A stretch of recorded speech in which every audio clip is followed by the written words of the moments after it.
and welcome to another edition of the Social Gambler Radio Hour. I'm John Arnette. Good to have you with us on a Tuesday afternoon. Storms rolling in and rolling out. Normal for this area this time of year. Station just got killed about 45 minutes ago, but yeah, it's sunny outside. Can hardly find a pedal on the ground. Anyway, no matter where you are, glad to have you with us. If you're not listening to us, of course, on ESPN 1420 St. Augustine, we can be heard via the Listen Live links on thesocialgambler.com or 1420sports.com. I believe the TuneIn radio app also has us.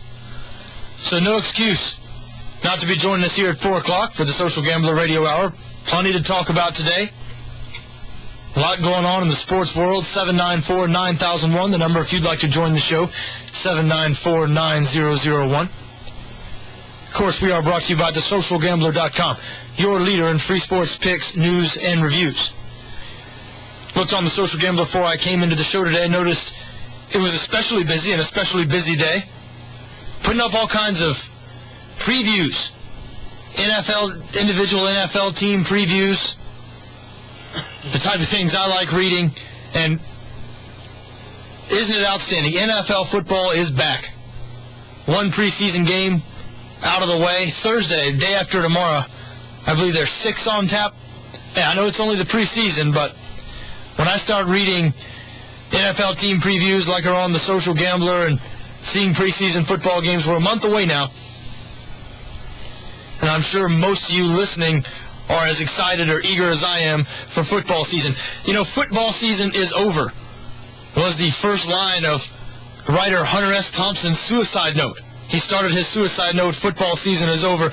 And I do know it's sort of sad and tragic if you sort of relate that to life. But I think any football fan can relate to that statement. I think people really knows what they know what he was talking about. Anyway, plenty going on in the world of football, the world of the NFL. Justin Blackmon, of course, we told you yesterday, had agreed to terms of a contract. We've since learned some more details about that contract, and he actually practiced today. His first practice with the team in training camp. Of course, he does have to undergo 3 days of non-contact work before he can actually put on the pads, so he will not be playing Friday against the Giants in the Jags preseason opener. But he has officially signed, and from the looks of it, and the word is, what's being reported and everything, is that he won, quote-unquote, won the negotiation that the Jags gave in here. The reason people say that is because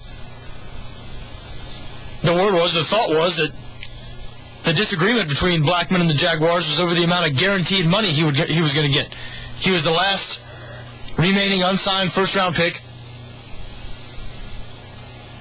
And a lot of people didn't understand, me included, didn't understand, since what he was going to make was slotted. He's going to make in between what the 6th pick and the 4th pick make. So it was slotted there. A lot of people couldn't understand what the problem was, why this had to last so long, why he had to miss 12 days of training camp. And, of course, the squabble was over the amount of guaranteed money he was going to get after the DUI arrest a couple of months ago after he was drafted. You know, when he blew 3 times the legal limit out there in Oklahoma. Well, there did end up being some offset language, so Blackmon's going to get $7.1 million as soon as he signs his name on the dotted line. That's as opposed to the $11.9 he would have likely gotten if it had not been for that DUI arrest. So the DUI arrest cost him about $5 million right off the top. Now that money will be paid to him in the form of roster bonuses and things of that nature over the course of the contract, over the course of the 4 years. So as long as he stays out of trouble, as long as the Jags don't want to cut him, he's going to end up seeing all that money. The reason I guess people think that Blackmon won here is because this $18.5 million contract is fully guaranteed. So, you know, if he underperforms, which nobody expects him to do, if he sustains a catastrophic injury, the Jags will not be able to cut him and not owe him the rest of what's on the deal. As a matter of fact, over $9 million of that $18 million he's going to have in his pocket before next season's training camp. So, you know, in the grand scheme of things, that DUI arrest, I guess, didn't cost Justin Blackmon that much after all. But if the team caved and gave in a little bit, good for them. Then we need this guy out on the field.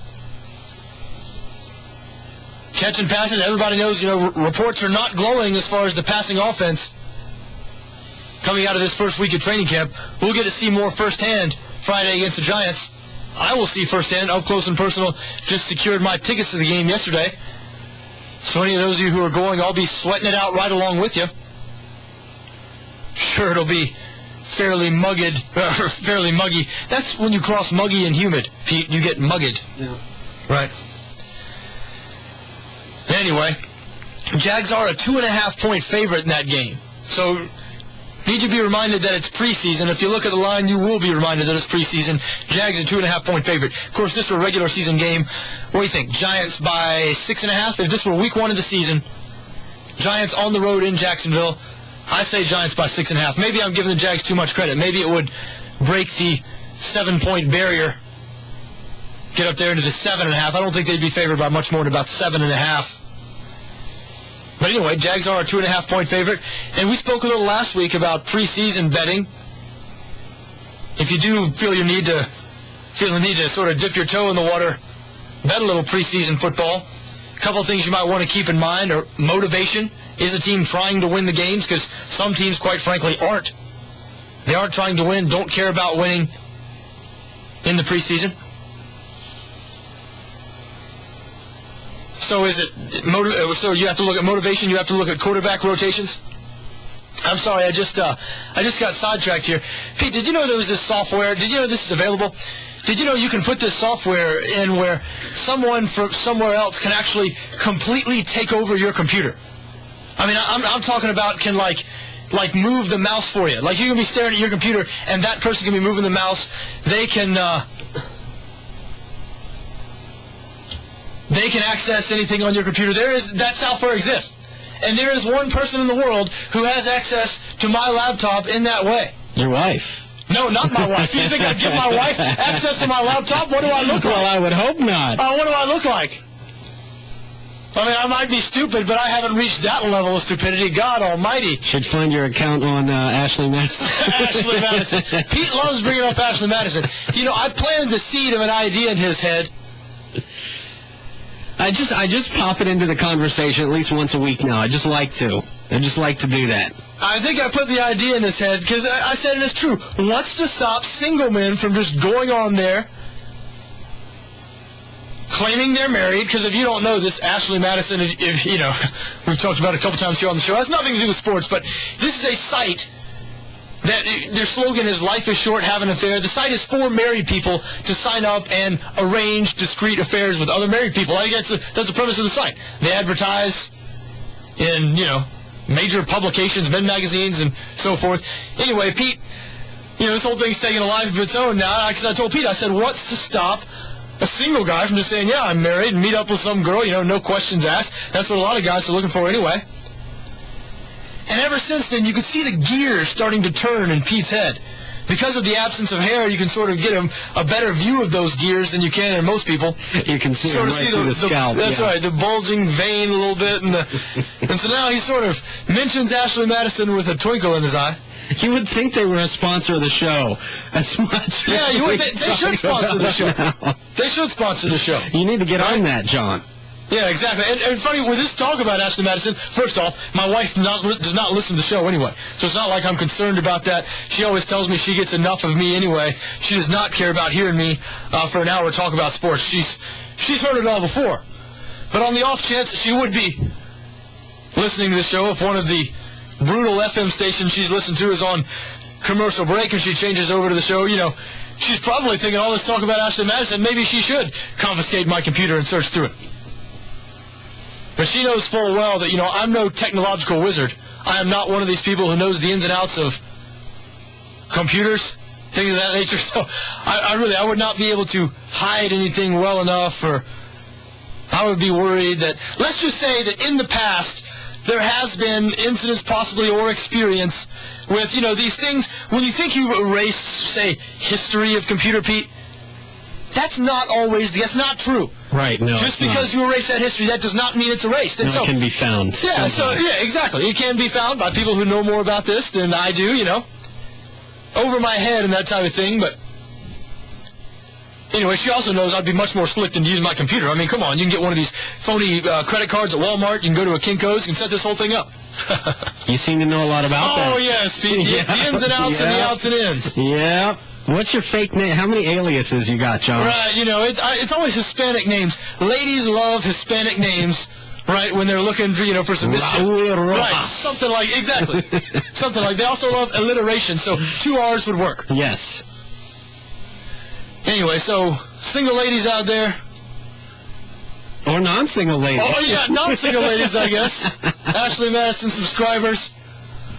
Looking for Don Juan Day. I can't come up with a good a name as Raul Rojas. I was just blown away and impressed that Pete was able to come up with such a nice sort of porn star sounding Hispanic name. Well, no, I mean, just right off the top of his head. This guy has put some thought into this. AshleyMadison.com. They don't sponsor the show, but I guess they might as well.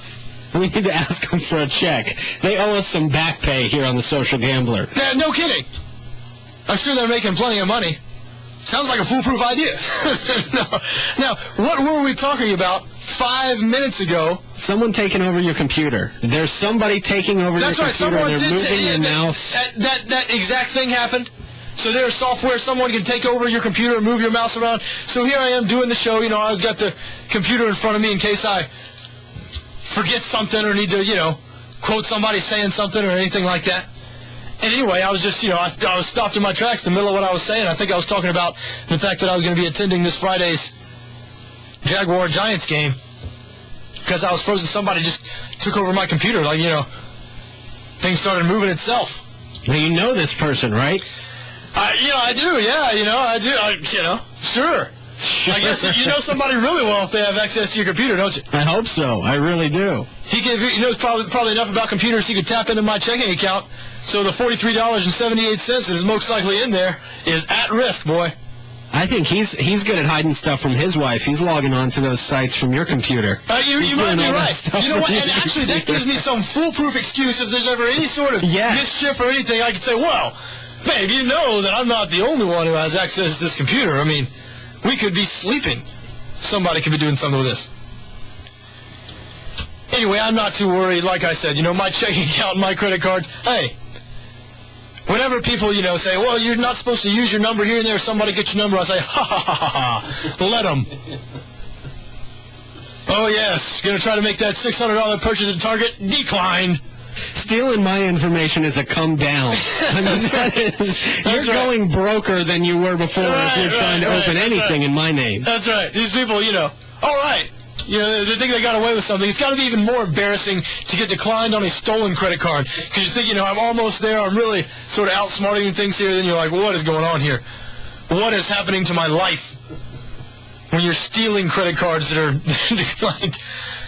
Anyway, far off topic now, and we have to go to break.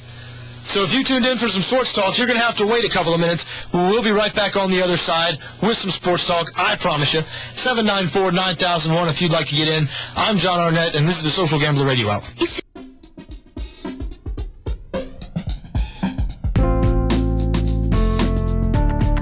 Welcome back to the Social Gambler Radio Hour. I'm John Arnette. Good to have you with us on this Tuesday afternoon. We are brought to you by thesocialgambler.com, your leader in free sports picks, news, and reviews. Sports news, sports gambling news, free picks, gambling industry news, gambling technology news can all be found on thesocialgambler.com. And speaking of gambling news, I'm not sure if this is on the Social Gambler yet. I'm sure it'll be up there eventually, but saw it was reported today where every professional sports league in this country, every major professional sports league and the NCAA, that is the NFL, the NBA, Major League Baseball, and the NHL, the National Hockey League, even though calling that major is debatable, certainly. But the NHL got in on this lawsuit also, and the NCAA. So the NFL, NBA, MLB, NHL, and NCAA have all filed suit against the state of New Jersey in response to Chris Christie, the governor there's plans to legalize sports betting throughout the state within the next month or so. Before this upcoming football season, Christie's announced that New Jersey's going forward with legal sports betting. He's basically said to the federal government, try and stop me. Try and stop me. And before the federal government gets a chance to stop him, these professional sports leagues are giving it a try themselves. Here's hoping it won't be successful. You know, I was surprised to hear Chris Christie come out a year or so ago and say that they were going through with sports betting. Now, it makes a whole lot of sense. New Jersey, the economy's not good up there right now. It's not good in a lot of places in this country. But moreover, you know, New Jersey used to be the gambling mecca of the East Coast. I mean, Atlantic City was Vegas East. Well, now, I don't know how much time you spent in that New England area these last few years. There are all kinds of casinos that are sprung up around there. I guess the most well-known and sort of the big ones right there on the Connecticut-Massachusetts border, Foxwoods and Mohegan Sun. A couple of big casinos. That's area that those people, if they wanted to gamble in a big casino atmosphere, they used to have to go to Atlantic City. Just this summer, I was in New England, driving back, a town called Bethlehem, Pennsylvania. Apparently, it's only 2 hours from New York City, so it's not that far from Atlantic City. Felt like it was in the sticks, you know, rural. This was nighttime. Bethlehem, Pennsylvania. I got off, saw a casino, saw a sign for a Sands Casino. And I know from experience that a lot of times in situations like mine, this was nighttime, you know, 9 or 10 at night, this was a weekday. A lot of times casinos on the road are the best places to stop because they're trying to fill their rooms. And if it's, you know, a Hampton Inn or something might have some sort of corporate policy saying they need to charge a certain thing. A lot of times these casinos, if you stop there at 10 p.m. on a Tuesday night, you can get a room for almost nothing. I mean, I tell you, I've stayed at the Beau Rivage in Biloxi for $49. And if you try to book a room there on a Saturday night, it's $350 or something like that. So, anyway, so we decided to swing into this casino. Had no idea what it was going to be like. This Sands Casino in Bethlehem is this huge, I mean, maybe the nicest non-Vegas casino I've ever been to. It was new. There was like 3 or 4 Emerald restaurants. Big shopping mall in there. Huge poker room. Full Vegas action, craps, things like that. Roulette. It wasn't like one of these, you know, so-called casinos here in South Florida that don't have craps and roulette. So anyway, the market, there's becoming more and more. There's plenty of casinos up there now in the Northeast, so Atlantic City's really been hurting. Now, none of these places offer sports betting. So this is Chris Christie's plan, and he's been fully backed by the gambling interest, fully backed by the Atlantic City politicians here. This would really revitalize New Jersey, revitalize Atlantic City, be a new revenue stream. And it's something that millions and millions of people are doing anyway. It's legalizing behavior that's going on throughout society anyway. It's rampant. It's the same reason, you know, alcohol prohibition was overturned. Listen, it's not that the people who argued, you know, people who argued for prohibition, it's not that their arguments were proved wrong. You know, there's people who said that alcohol could lead to all sorts of bad things, societal problems, health problems, better not to drink. Those people were never proven wrong. It's just that the law was overturned because so many people were breaking the law just didn't make sense anymore. And I think we're just about at that point with sports betting. I mean, listen, I gamble on sports fairly heavily for a man of my means. Some of the bets I place are legal, some are not. I got news for you. If you've ever participated in an NCAA tournament pool or a Super Bowl pool, and you've thrown $5 in there, $10, any kind of money, you have broken the law. And those pools, if they get big enough, they can be serious. I mean, law enforcement agencies prosecute people involved in large pools. You've heard stories about it over the last couple of years. Rick Neuheisel, the Washington coach, lost his job, former Washington coach, lost his job over his involvement in an NCAA tournament pool.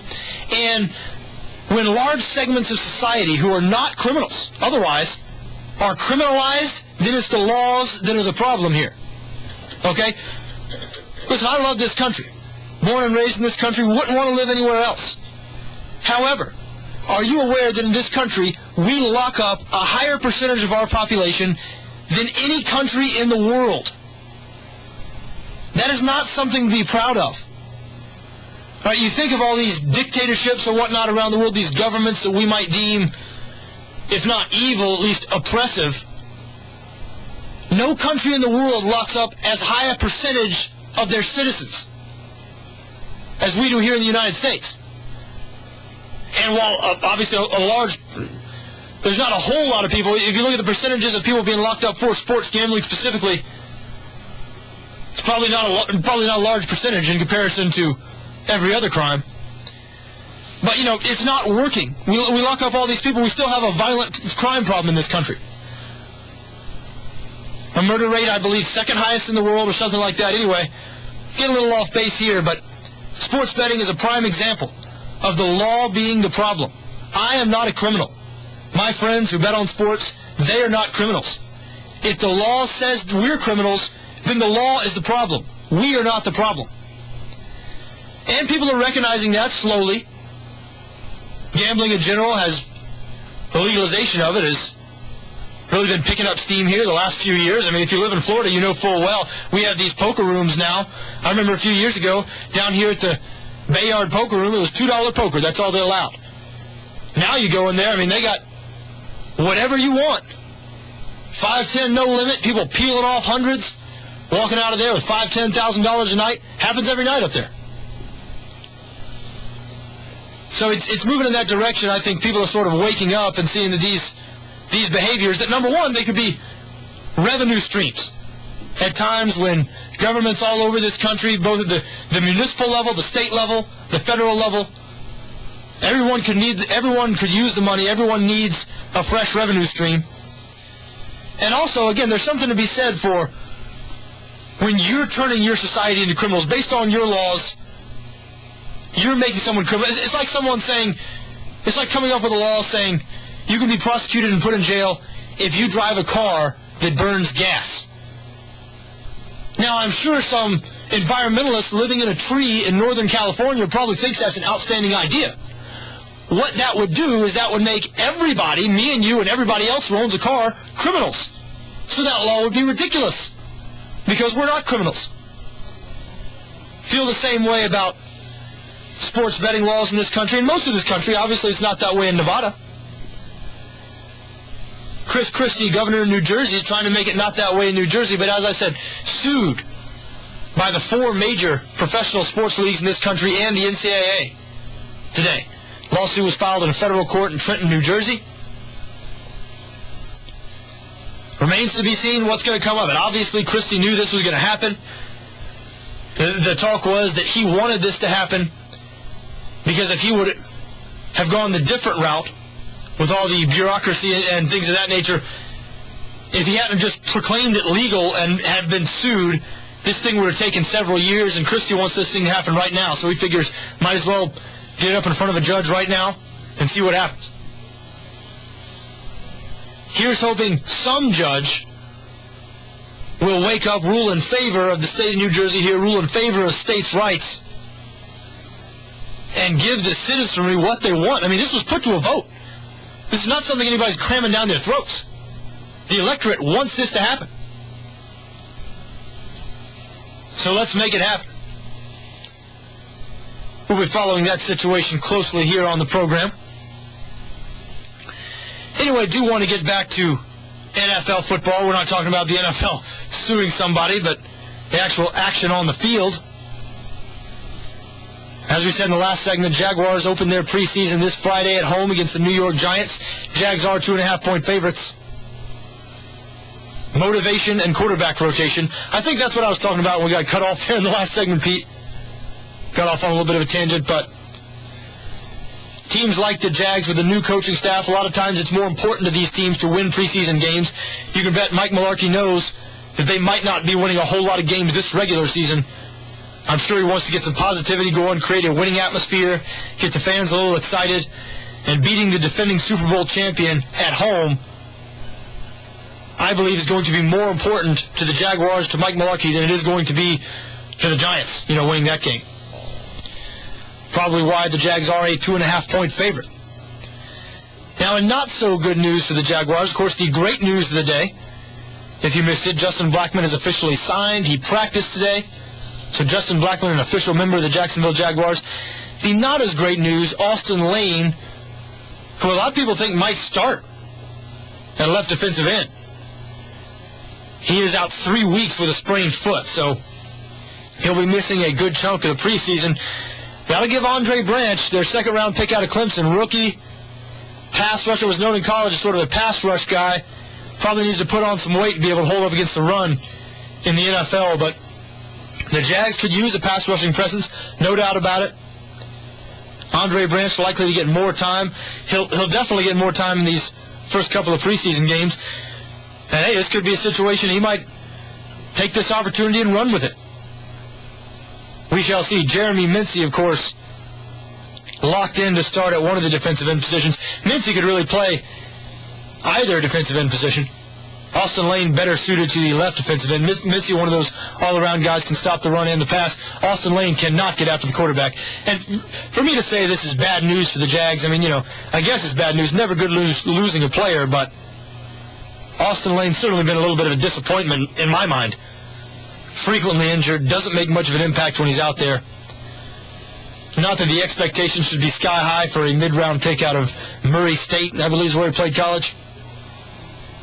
But if the Jags cut this guy, I'm not sure he would be picked up by another NFL team. Yeah, who knows? But outside of Jacksonville, of course, the national NFL news cycle is in full swing. The season is officially back. At least if you watch ESPN or NFL Network or any other station or whatever program that does national sports, everybody is all NFL all the time now. Baseball is an absolute afterthought. Even though that's run, I guess still another sort of month before it really heats up there in September for the pennant races in baseball. I wonder if this new extra wild card team in baseball is going to take some of the fun out of the pennant races. A lot of people think it's going to add a lot more to it because more teams will have a chance to get in there, but there was something to be said for in the past how baseball, it was always the most difficult postseason to qualify for. It's largely moving away from that. Anyway, some NFL news I wanted to get to. Terrell Owens signing with the Seattle Seahawks. Don't know about you, but I for one, honestly, I thought Terrell Owens' days in the NFL were done. Last seen playing for the Allen Wranglers of the Indoor Football League, where he was eventually cut because he didn't feel like going to road games. Terrell Owens, 38 years old now, signed a one-year, $1 million contract with the Seahawks. Really, when you look at what the Seahawks have out there, wide receiver, it looks to me like they're just trying to throw a bunch of things in there and sort of see what sticks. Sidney Rice, a lock to start at one side as long as he's healthy. But the other guys, they just signed Braylon Edwards. Brought him in this offseason as well. So Braylon Edwards, now Terrell Owens, Golden Tate, Doug Baldwin, Ben Obamanu have all seen significant playing time in Seattle over these last couple of years. All 6 of those guys will not most likely be on the roster when the season starts. So we'll see how it shakes out. Anyway, Terrell Owens back in the NFL. Fortunately, for the football-watching world, we no longer have to stare at his face every day. There was that year. I guess he's been replaced by Tim Tebow, the new guy whose face we have to stare at every day. At least he's more pleasant than Terrell Owens. Terrell Owens just obnoxious and just a... whew. I really can't say I'm thrilled that Terrell Owens is back in the NFL, but he probably won't make much of a dent anyway. Also up in Cleveland, we don't do much Cleveland Brown talk here on the Social Gambler Radio Hour. Worth mentioning, though, Brandon Weeden named the starter in Cleveland. Colt McCoy now has come out and said publicly that he was promised a competition, but of course there was not a competition. Ownership change up there in Cleveland over the last week. Jimmy Haslam, who's a self-professed lifelong Steelers fan before he purchased their rival, the Browns, is the new owner. Now, hey, I'm not a huge Colt McCoy guy. It's not like I thought he was going to be a top-tier NFL quarterback. But Brandon Weeden, saw him play last year at Oklahoma State. Obviously a fun offense, wide open, threw it around. I am entirely unconvinced that this guy is going to be a good NFL quarterback, particularly in the beginning. You're telling me he's going to, after playing in the Big 12, no defense out there in the Big 12, he's going to step right in, playing for the Cleveland Browns? Little skill position talent around him, and he's going to be successful? I mean, to me, this is just completely setting this guy up to fail. Keep in mind, odds makers in Vegas think the Cleveland Browns, along with the Indianapolis Colts and your Jacksonville Jaguars, are the 3 worst teams in football. Those 3 teams were given the lowest over-under win total in the NFL. 5.5 is the win total. You can bet the over-under out there. So Jags fans, if you think the Jags are going to win more than 5 games this year, if they win 6 games, you're a winner. 6-10 is a winner. Now we have a lot of cautiously optimistic Jags fans. So hey, maybe second mortgage on that house. Go out and make yourself an investment. Tell you what, you thought you were a fan of the team before.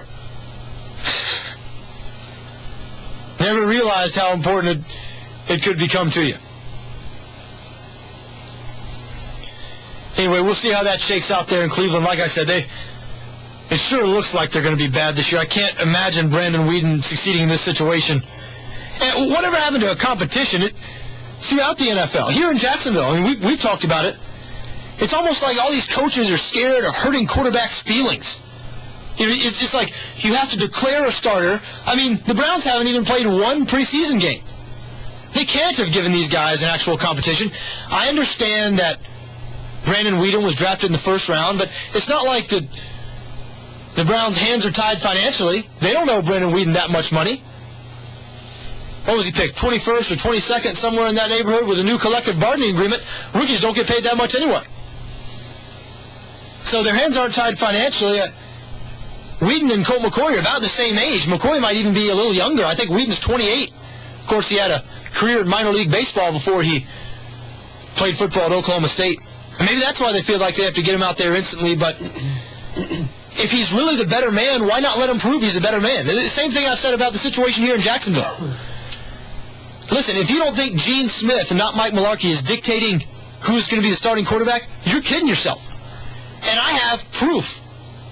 Irrefutable proof. And that is that Mike Mularkey was publicly saying, you can go back at Jacksonville.com and find, publicly saying that Blaine Gabbert was the starter, Chad Henne was the backup, before he'd ever seen either one of them in person. Never seen the guys on the field. And Mularkey was saying that. Why would he do that? A new coach, he had nothing to do with the Blaine Gabbert selection. Like, if you're a new coach and your job is to coach a team to winning football games, why would you just not want the best guy out on the field, whoever that is? I don't care if it's a guy you picked in the first round last year or a guy who you just signed as a free agent from another team who was a second rounder, a guy like Chad Henne. Whoever's the best, whoever gives me the best chance to win, that's what I want to go with. Seems like that would be the idea of that would be the philosophy of a new coach. But Mularkey, before any competition, before he'd ever even seen either of these guys. And now, since then, apparently Gabbert has looked better than Henne throughout a lot of camp. Not that Gabbert's looked great, but Henne has apparently been terrible in training camp. If you believe media reports out of Jaguars training camp. But it's almost like saying there would be a competition. It's almost like if Mike Mularkey had come out and said, yeah, Gabbert and Henne are going to compete, may the best man win. Like that would hurt Blaine Gabbert's feelings or hold back his development. His development? I mean, football's a sport for tough men, grown men's game. If he can't handle beating out Miami Dolphins washout quarterback Chad Henne in a quarterback competition, maybe he doesn't have what it takes anyway. And not just Blaine Gabbert. That goes for Brandon Weeden in Cleveland or Mark Sanchez up with the New York Jets. Many places around the NFL, you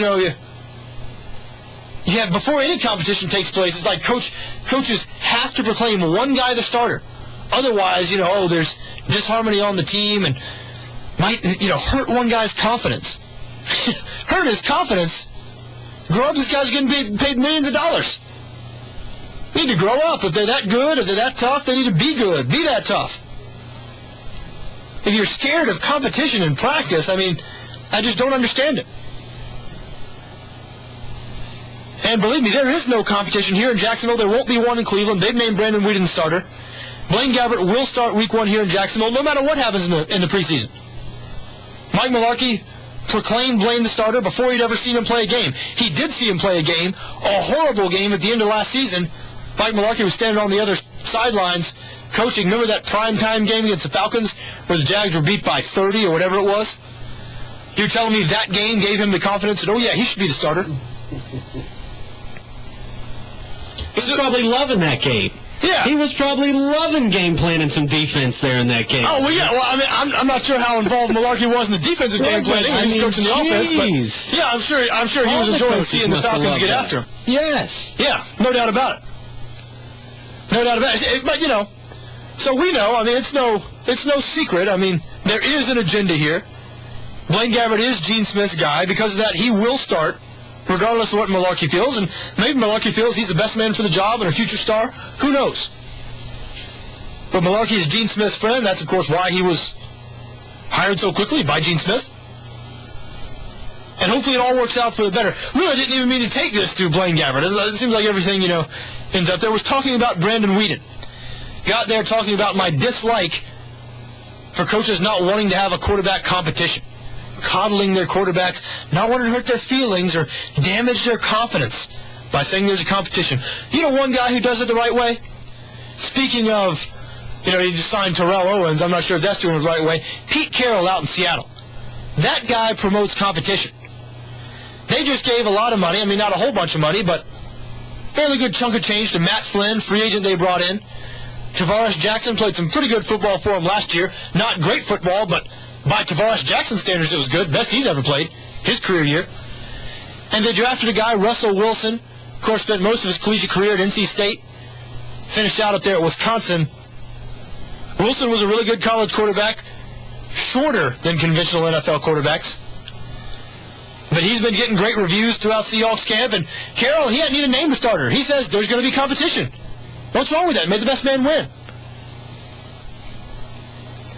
Anyway, I'll get off my soapbox about quarterback competitions. We do have to go to another quick break now. 794-9001, the number if you'd like to get in on the other side. I'm John Arnette, and this is the Social Gambler Radio Hour.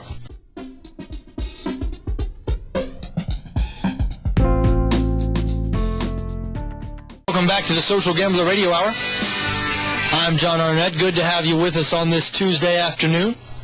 We are brought to you by thesocialgambler.com, your leader in free sports picks, news, and reviews. Just a reminder, everything on the Social Gambler is entirely free. They're also an app for your smartphone, a free app. So check them out, thesocialgambler.com. Video podcast of this program available on the Social Gambler. Yesterday's show, lost forever, in the history books.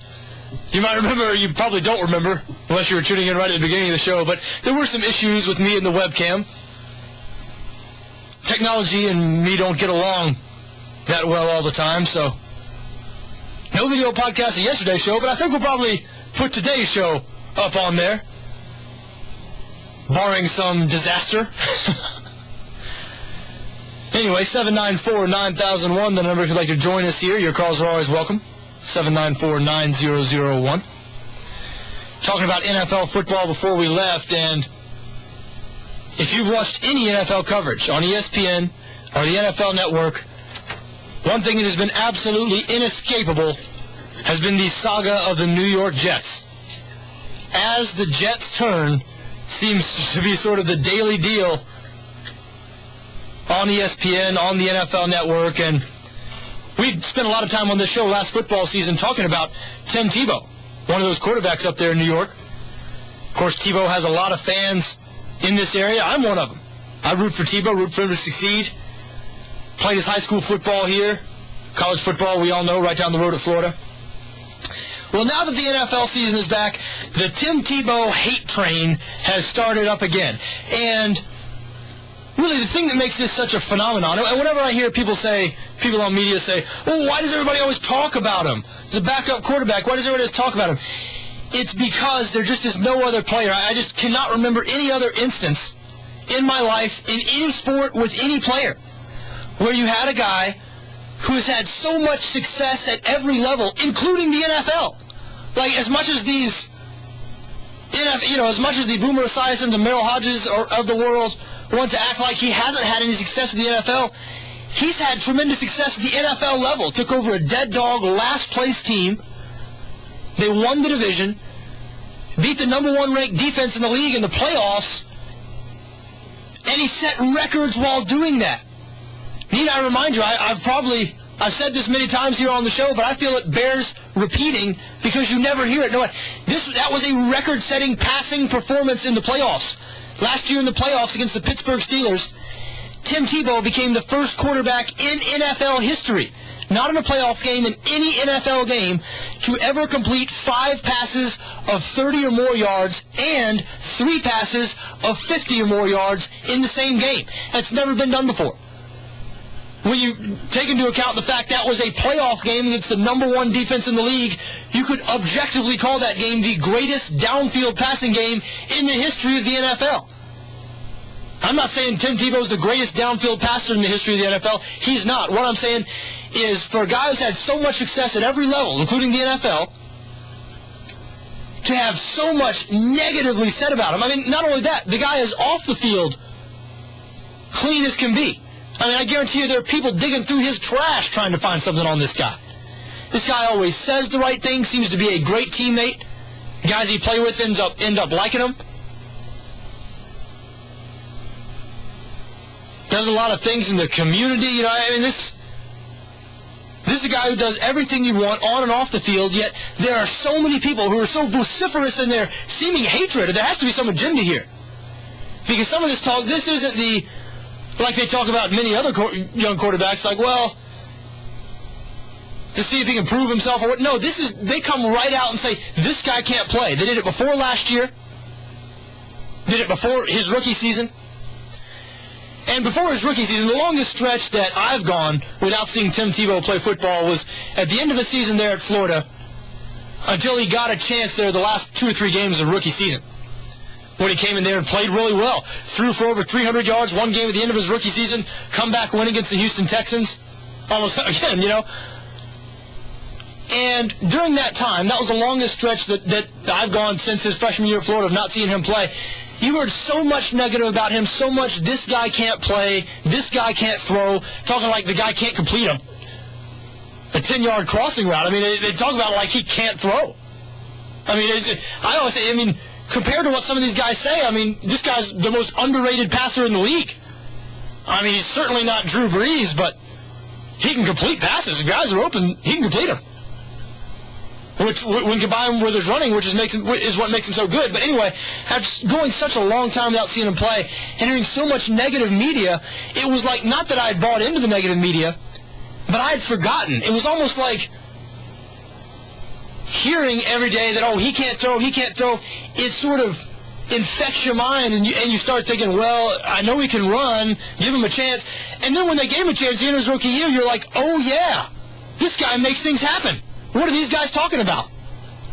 Oh, yeah, they move the ball. Oh, yeah, they score. He can run, runs over people, runs away from people in the NFL.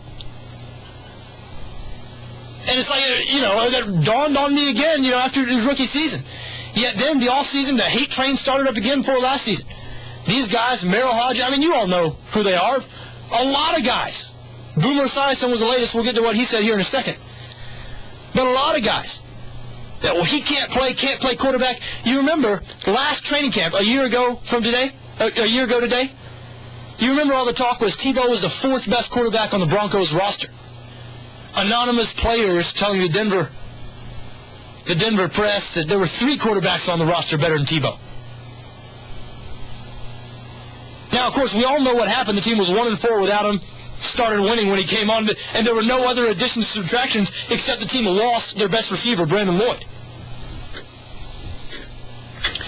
But, you know, people, they built it up last preseason. Oh, this guy can't play. Then he gets in there, and the reason this is a big story, continues to be a big story, the reason it was last year, is because with all these guys almost staking their reputation on, this guy cannot play football. And all these people who've watched him play, and they say, wait a second, that guy can't play football? You must be talking about a different guy.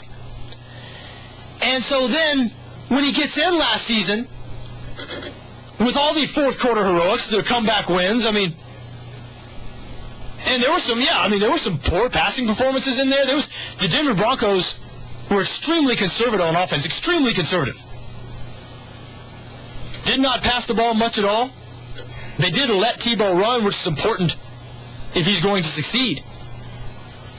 But last year, throughout the year, just every week, you know, you'd have to watch these guys sort of squirm in their seats, explain why they were wrong, you know, how did they do it again, this and that. And that's what grew the story. That's what made it such a big story.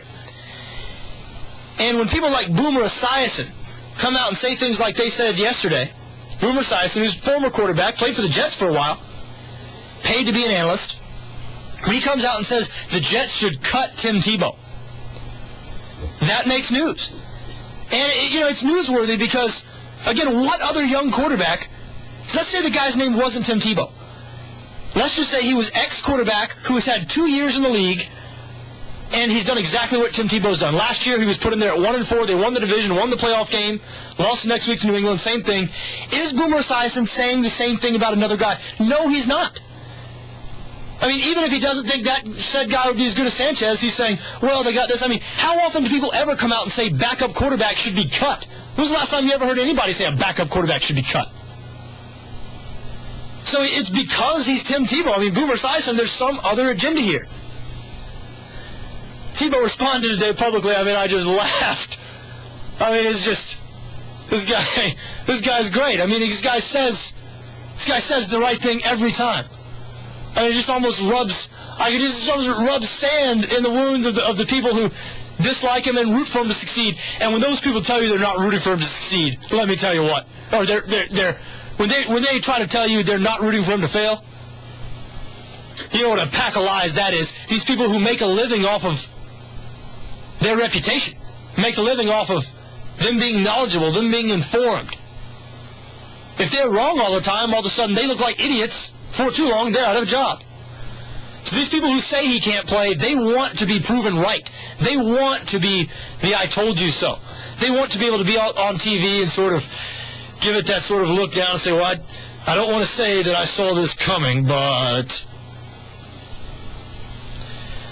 Tim Tebow always says the right things. Today, in response to Boomer Esiason's comments he should be cut, he said, quote, I've heard nothing but great things about Mr. Esiason.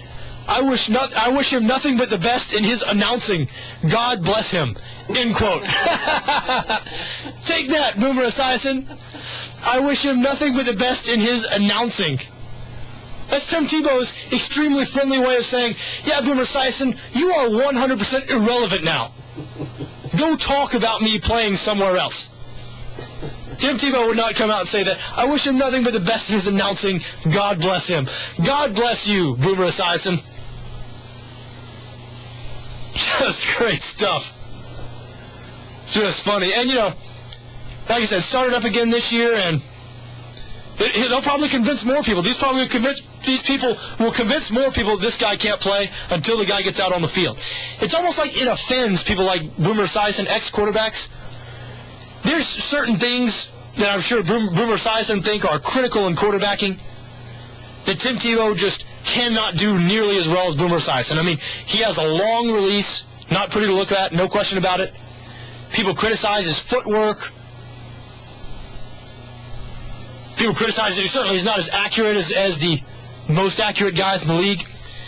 But he also does things that Boomer Esiason or Dan Marino or Tom Brady or Aaron Rodgers cannot do and will never be able to do. And those are the things he does with his legs. And because of that dimension, much like a young Michael Vick, because of that dimension he brings to the game, I mean, you can't just ignore that. You can't just gloss over that. I mean, he is a guy who, in large part, runs to set up his passing, and that works.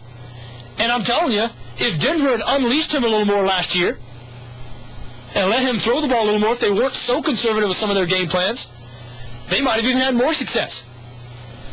And I fully expect New York Jet fans who are expecting this to be a mess and fall apart, maybe it will be a mess, maybe it'll be a controversy, but when they see Tim Tebow play football on the football field for an extended period of time, they're going to be like, wait a second, this is the guy who's terrible? This is the guy who they should cut? This is the guy who can't play quarterback in the NFL? Because he's a football player now. If they didn't learn last year in that 95-yard drive where he passed and ran all 94 yards, I know Darrelle Revis, he remembers when Tebow planted his foot instead of going out of bounds and lowered his shoulder. Revis did his best Matador impersonation and got out of the way. I'm telling you what, first time they see him lower his shoulder into a linebacker, they'll know what time it is. Anyway, of course, we'll talk plenty Tim Tebow as the rest of the NFL media world will as the season progresses. Already started back the craziness. Well, the craziness for today on this program is now finished. We are done for the day. Glad to have you with us. Of course, we'll see you same time tomorrow, 4 p.m. For Pete Melfi, I'm John Arnette, and this was the Social Gambler Radio Hour.